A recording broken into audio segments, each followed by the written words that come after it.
This is Professor Michael Chapman. I'm one of the most experienced IVF doctors in Australia. I believe that an important part that I can contribute is to educate patients in relation to fertility, infertility, and all that involves. These series of podcasts help to educate you. I hope they are helpful to you. If you wish to know more, however, I'm more than happy to have you contact me via email, which is profmchapman@gmail.com, or make an appointment to see me on 9138 4222. So, let me move on to talk about recurrent miscarriage. The situation with a recurrent miscarriage, and the definition has changed over the last decade. It used to be a term used for a woman that's had 3 miscarriages in a row. So more recently, various of the big organisations like the European Fertility Society, the American Society for Reproductive Medicine are now calling 2 consecutive miscarriages recurrent miscarriages. I think it's a little bit unfair to label it like that, because the statistics are that 1 in 36 women will actually have 2 miscarriages.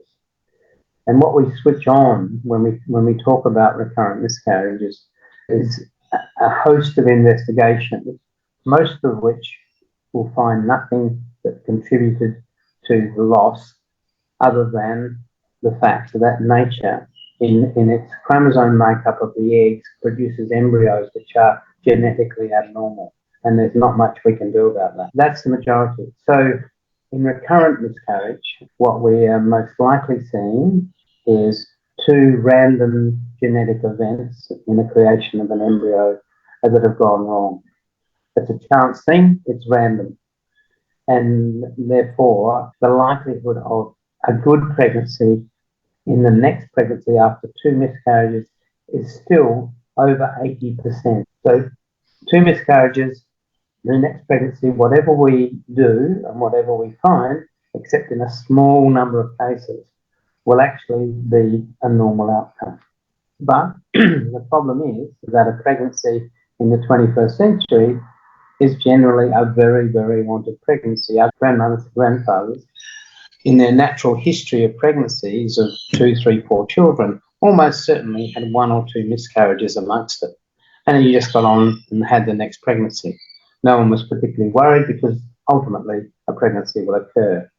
But now when you're 35 years old and you've put off having children until you're ready with a car, a house, a good job, and now I'm ready for a baby, when you plan that baby, you want it to be successful.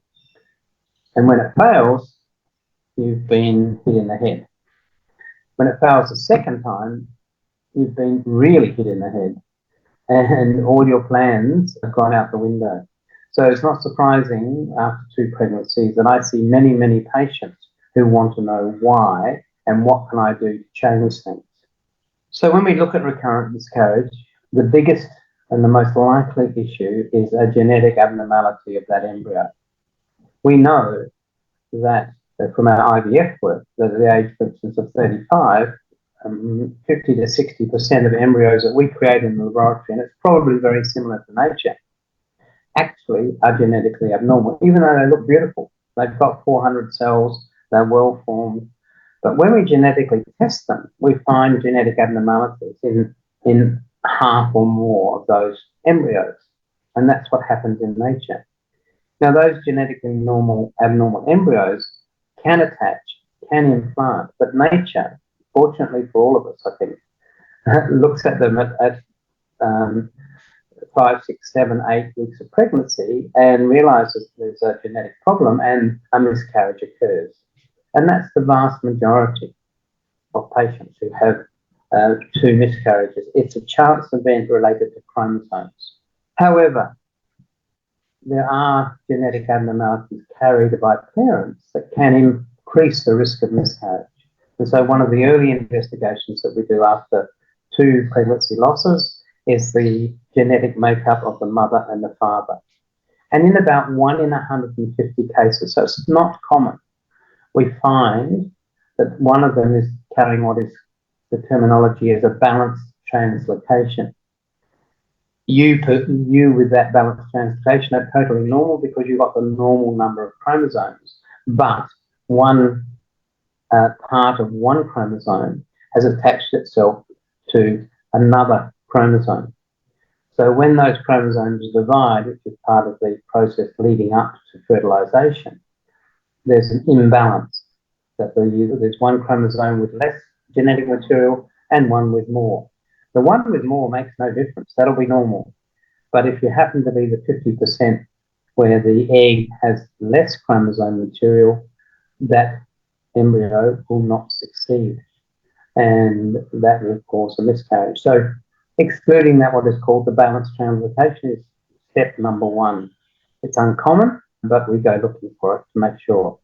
What can we do if we find it? Well, the wonders of modern technology with IVF, what we can do is actually create an embryo. We can actually take the cells and we can look for that balanced translocation. And if that embryo has the extra bit, we'll put that embryo back, and that child will be absolutely normal. We won't put them back where there's a missing piece of the chromosome. So we can overcome that issue and reduce the miscarriage rate. And don't forget that you can access all the previous episodes by going to our website www.theivfjourney.com and select IVF Journey podcast from the navigation menu.